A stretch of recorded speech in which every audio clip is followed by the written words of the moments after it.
నమస్తే. నేను మీ కుప్ప పద్మిని. ఇన్నాళ్ళు మీ సపోర్ట్‌ని నాకందిస్తూ, మీ ప్రేమని నాకందిస్తున్న ప్రతి ఒక్కరికి కృతజ్ఞతలు.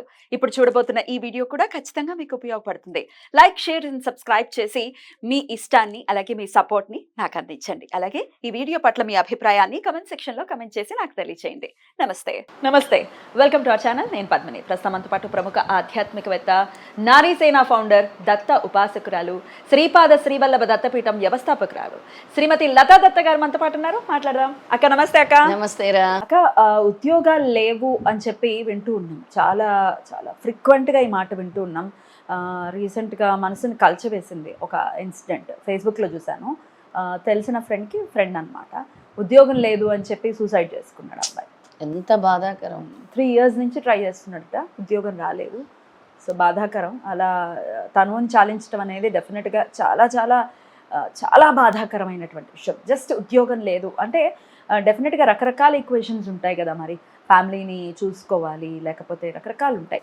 సో అసలు ఎలా బ్రతుకుతారు? ఆదాయం లేకపోతే ఎలా మన బ్రతుకుతాం? పీఠంకి కూడా అన్ని అవే. అంటే ఉద్యోగాలు లేక పాపం చాలా మంది వస్తూ ఉంటారు. వాళ్ళ బాధలు చూస్తే అసలు పిల్లల ఫీజులు ఎలా కడతారు, ఇంటి అద్దెలు ఎలా కడతారు, ఎలా చాలా చాలా ప్రాబ్లం. అసలు ఈ సమస్య నుంచి బయటపడాలి, వాళ్ళకి తగిన చక్కటి జాబ్ రావాలి, ఉద్యోగం రావాలి అని అంటే ఏదైనా చక్కటి రెమెడీ చెప్తారా? తప్పకుండా పద్మిని. ఓ మంత్రం ఉంది. ఆ మంత్రాన్ని వాళ్ళు చదువుకోవాలి ప్రతిరోజు. ఈ మధ్య తరగతి వాళ్ళందరూ కూడా అసలు లేని వాళ్ళు ఉన్న వాళ్ళకు ఉండదు ప్రాబ్లం. మధ్య తరగతి వాళ్ళే నలిగిపోతారు. ఎలాగా అసలు ఎన్ని విషయాల్లో కూడా అసలు వాళ్ళు బయటకు చెప్పుకోలేరు అనమాట. బయట లేదు అని కూడా చెప్పుకోలేరు. అరాకొరా జీవితాలు, అరాకొరా జీవితాలు, ఇలాగన్నీ ఎంత ఎక్స్పెన్సెస్ కూడా ఎంతలాగా పెరిగిపోయాయి మనకు తెలిసిందే. చాలా ఇది పెరిగిపోయినటువంటి పరిస్థితి. అసలు ఉద్యోగమే లేకపోతే ఏం చేస్తాం అసలు?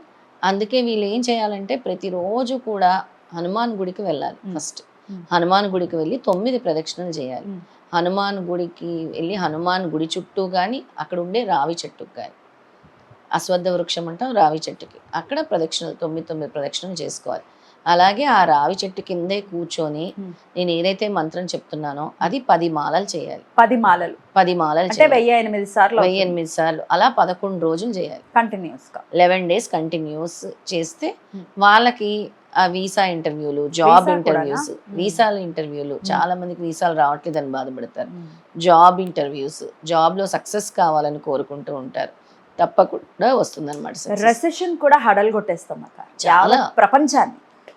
ట్రంప్ వచ్చిన తర్వాత అటు అమెరికాలో కూడా రకరకాల ఈక్వేషన్స్ అనేవి మారిపోయాయి. లక్షలు కట్టిన వాళ్ళు వెనక్కి తిరిగి వచ్చారు. ఇప్పుడు ఆ లక్షల లోన్లు ఎలా తీర్చుకుంటారు? లక్షల లోన్లు ఎలా తీర్చుకుంటారు అసలు? అందరికీ కూడా ఈ ఉద్యోగం ఒక ప్రధాన సమస్యగా మారిపోయింది. ఈ రెసిషన్ అనేది చాలా మంది జీవితాల్ని ఈ విధంగా, అంటే ఎలాగా సూసైడ్స్ చేసుకునే విధంగా, పాపం అసలు ఎప్పుడు చేయని వాళ్ళు పార్ట్ టైం ఉద్యోగాలు, స్విగ్గీలు, జొమాటోల్లో, ఊబర్లు నడుపుకుంటుంటే చాలా బాధేస్తుంది వాళ్ళందరూ. చదువుకొని అంటే అదేదో తప్పు పనో చిన్న పనో అని కాదు, కాకపోతే వాళ్ళకి తగిన జాబ్ రావాలి కదా. తగిన జాబ్. ఏదో ఇంజనీరింగ్ చేసేసి నేను కొరియర్ బాయ్ లా పనిచేస్తానంటే ఎట్లా కుదురుతుంది? కుదరదు. దీంతో పాటు ఒక వారం రోజులు సప్తాహ పారాయణం, గురుదేవుడే వీళ్ళని కాపాడగలడు. గురువే ఉద్యోగాన్ని ఇస్తాడు. వారం రోజులు కూడా సప్తాహ పారాయణం చేసుకోవాలి వీళ్ళు. సప్తాహ పారాయణం వచ్చి ఎక్కడైనా వాళ్ళ ఇంట్లో మాత్రం చేయొద్దంటాను, ఎందుకంటే అదే నెగిటివిటీ వాళ్ళ చుట్టూ తిరుగుతూ ఉంటుంది. ఎక్కడైనా గురు దేవాలయాల్లో కానీ పీఠాల్లో కానీ వచ్చి వారం రోజులు సప్తాహ పారాయణం చేసి మన పీఠం కూడా రావచ్చు చేసి ప్రతిరోజు కూడా స్వామికి పసుపు అనేది సమర్పించాలి. స్వామి మాకు ఈ ఉద్యోగం రావాలి. ఎలా సమర్పించమంటారు? పసుపు నీళ్ళల్లో కలిపేసి అభిషేకించటం కానీ, లేదా పసుపు నీళ్ళల్లో కలిపేసి మేడి చెట్టుకు వేయటం కానీ. మేడి చెట్టుకు వేయచ్చు, తొందరగా అనుగ్రహిస్తారనమాట. వేసి అక్కడ కూర్చొని పారాయణం వారం రోజులు పారాయణం చేయాలి. రైట్. అయితే పిల్లల కోసం తల్లిదండ్రులు ఈ విధానాన్ని, మీరు చెప్పేటటువంటి విధానాన్ని, అటు హనుమాన్ గుడికి వెళ్ళటం కానీ, ఇలా మేడి చెట్టుకి పసుపు నీళ్లు వేయటం కానీ, ఇవి చేయొచ్చా? చేయొచ్చు. ఇప్పుడు హనుమాన్ గుడికి వెళ్ళేది 11 days కంటిన్యూస్ గా చేయాల్సింది. కంటిన్యూస్ గా హనుమాన్ గుడికి వెళ్ళాలి, అక్కడ రావి చెట్టు కింద కూర్చోవాలి. ఇప్పుడు నేను చెప్పబోయే మంత్రాన్ని చదవాలి వాళ్ళు. 1008 సార్లు 10 మాలలు తిప్పి చేయాలి. ఇంకోటి మనం చెప్పింది గురు చరిత్ర పారాయణం చేయాలి, సప్తాహ పారాయణం చేయాలి. గురు చరిత్ర కానీ, శ్రీపాద శ్రీవల్లభ చరిత్ర కానీ, షిరిడి సాయి సచ్చరిత్ర కానీ, గురువుకు సంబంధించిన ఈ 3 చరిత్రల్లో ఏదో ఒక చరిత్ర పారాయణం చేయాలి. రైట్ అక్క, ఈ పేరెంట్స్ చేయొచ్చా అన్న క్వశ్చన్ వెనకాల ఒక దీని గురించి మనం మాట్లాడుకోవాలి. ఎందుకంటే మా పిల్లలు నమ్మరండి దేవుణ్ణి, అందరు ఇదే చెప్తారు. అసలు నాకు ఎంత మీ పిల్లలు నమ్మనప్పుడు మీ పిల్లల కర్మ అలాగే ఉంటుంది. మీ పిల్లలకి వారానికి ఒకసారి వెళ్ళి నమస్కరించుకోవాలి. ప్రతిరోజు అనుకోవచ్చా? పెంపక లోపమే. మీ పిల్లలు నమ్మరు అని అంటే మీరు ఆ నమ్మకాన్ని కల్పించట్లేదు పిల్లలకి. మీ అమ్మా నాన్నలు మీకు ఎలాంటి నమ్మకాన్ని కల్పించారో మీరు మీ పిల్లలకి ఎందుకు ఇవ్వలేకపోతున్నారు? మీ తాతయ్యలు అమ్మమ్మలు ఎలాంటి నమ్మకాన్ని కల్పించారో మీరు ఎందుకు ఇవ్వలేకపోతున్నారు మీ పిల్లలకి? ఇతర ధర్మంలో ఉన్న వాళ్ళు మనం చూస్తాం, ఇది ఫ్రైడేనో సండేనో చక్కగా వెళ్తారు వాళ్ళు. ఇదే బాధ పద్మిని నాకు. అందుకే నేను ఏం చెప్తున్నానంటే మంగళవారం హనుమాన్ గుడికి వెళ్ళటం నేర్పించండి. శనివారం, ఎందుకంటే వీకెండ్స్ హాలిడేస్ కదా, సాటర్డే ఆర్ సండే మీ పిల్లలకి ఏ రోజు హాలిడే వస్తే ఆ రోజు కంపల్సరీ గుడికి మీరు తీసుకెళ్ళండి. మీరు తీసుకొని వెళ్ళండి. చిన్నపిల్లలు అయితే మీరు హ్యాబిట్ చేయండి. ప్రతి ఆదివారం మీకు సెలవు కాబట్టి ఫస్ట్ మీరు వండుకునే నాన్ వెజ్లు కూడా పక్కన పెడితే మంచిది. ఆదివారం రోజు పిల్లల్ని తీసుకెళ్ళటం నేర్పించండి. పొద్దున కాకపోతే సాయంత్రం. మీరు కూడా ఆ రోజు నాన్ వెజిటేరియన్ తినకండి. ఆదివారం వచ్చిందంటేనే పెద్ద festival, non veg festival. First దాన్ని మానేసి మిగతా రోజులు తినండి, పర్వాలేదు. ఆదివారం దాన్ని మానేస్తేనే మీకు తొందరగా కూడా అంటే ఏదనుకుంటే అది జరుగుతాయి. పిల్లలకు కూడా నేర్పించండి. ఎందుకంటే మనకి ఆదివారం అనేది ముఖ్యం. ఎటువంటి పనులు జరగాలన్నా, మన వేదాలు తొందరగా మనం మంత్రోచ్చారణ చేయాలన్నా ఆ రోజు తొందరగా కూడా మనకి ఫలిస్తుంది. నేర్చుకుంటాం కూడా. ఆదివారం అనేది ఇంపార్టెంట్ డే మన సనాతన ధర్మంలో. సూర్య అనుగ్రహం కోసము, నవగ్రహాల అనుగ్రహం కోసము.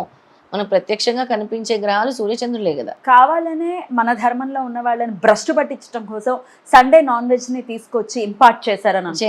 అవును, అలా దాన్ని మానేసేయండి. మానేసి చెయ్యండి. ఏదైనా ఒక సంకల్పం ఉంటే అది నెరవేరాలంటే ఫస్ట్ దీన్ని పాటించండి. దాన్ని దూరం చేసుకోండి.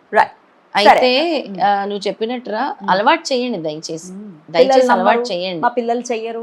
హనుమాన్ని పట్టుకోమని అలవాటు చేయండి. ఆదివారం ఏ గుడి మీ ఇష్టదైవం ఎవరైతే ఆ గుడికి వెళ్ళండి. అమ్మవారి గుడికి వెళ్ళండి, శివాలయంకి వెళ్ళండి, విష్ణు ఆలయాలకు వెళ్ళండి, గురుదేవాలయాలకు వెళ్ళండి. గురువారం సాయంత్రం చాలా మంది గురుదేవాలయాలకు వెళ్తున్నారు.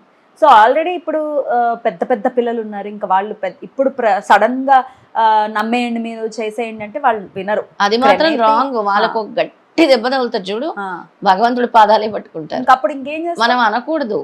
వాళ్ళకి తగిలే దెబ్బ అసలు నేనేం చేయాలి భగవంతుడా అని అహంకారాన్ని ఇక్కడి నుంచి ఇక్కడ దించుతాడు భగవంతుడు. అప్పుడు నమ్మి తీరాల్సింది. ఆ దెబ్బలు తగల్చుకోవడం ఎందుకు? భగవంతుడు అదే చెప్పాడు రా, సైన్సే గొప్ప అని విర్రవీగుతారంట కలియుగంలో అందరూ. అలాంటి ప్రపంచంలోనే మనం బ్రతుకుతున్నాం. Technology is more than anything అని. అన్నిటికంటే సృష్టికర్త అయిన భగవంతుడిని మరుస్తున్నాం. When there is a creation, there is a creator. నమ్మాలి. నమ్మాలి. రైట్. ఒకవేళ చిన్న చిన్న పిల్లలు ఉన్నారు, ఇప్పుడు ఆల్రెడీ ఈ తప్పులు ఎవరైతే చేశారో మా పిల్లలు నమ్మరండి అని చెప్తున్నారు. ఆ తల్లిదండ్రులు చేసే తప్పులు మీరు చేయకండి. ఒకవేళ చిన్న చిన్న పిల్లలు ఉంటే ఇప్పటి నుంచి మొదలు పెట్టండి. ఏదో ఒక రోజు సాయంత్రం పూట తీసుకెళ్ళండి. మీరు దగ్గరుండి తీసుకెళ్ళండి. పార్కులకి ఎలా తీసుకెళ్తున్నారు అలాగే తీసుకెళ్ళండి అమ్మా. గుడికి తీసుకెళ్ళండి. ఓ దండం పెట్టించడం అది మీకు రక్షణ. మీకు, మీ కుటుంబానికి, మీ పిల్లలకి రక్షణ. సర్వ ఆపదల నుంచి రక్షణ. ఆ మంత్రాన్ని ఇప్పుడు చెప్తాను పద్మిని. తప్పకుండా. ఆ మంత్రం గుడిలో 1008 సార్లు చేయవలసినటువంటి మంత్రం హనుమాన్ గుడిలో చాలా చిన్న మంత్రమే. ఓం వషట్కారాయ నమః, ఓం వషట్కారాయ నమః అనే మంత్రాన్ని 10 మాలలు, జపమాలతో 10 మాలలు చేసుకొని చక్కగా రావి చెట్టు దగ్గర మీరు చిన్న దీపం వెలిగించుకొని 11 రోజులు కూడా నువ్వుల నూనెతో కానీ ఆవ నూనెతో కానీ దీపం వెలిగించి ఈ ప్రదక్షిణలు చేసుకొని 9 ప్రదక్షిణలు చేసుకొని అక్కడ 1008 సార్లు ఈ మంత్రాన్ని ఉచ్చరించి అప్పుడు మీరు ట్రై చేయండి జాబ్కి. తప్పకుండా. అలా ఉద్యోగ ప్రాప్తి ఎవరైతే దానికోసం ప్రయత్నిస్తున్నారో, job interviews, visa interviews, job కోసం కూడా ప్రయత్నించేవారు. రైట్. చాలా చక్కగా వివరించారక. డెఫినెట్ గా లైఫ్ స్టైల్లో మార్పు అనేది అనివార్యం. ఎందుకంటే చాలా రకరకాల ఇబ్బందులతో మనము సతమతం అయిపోతున్నాము. భగవంతుడు లేడు అని చెప్పడానికి చాలా ఈజీ, ఇంత తృణప్రాయంగా చెప్పేయచ్చు.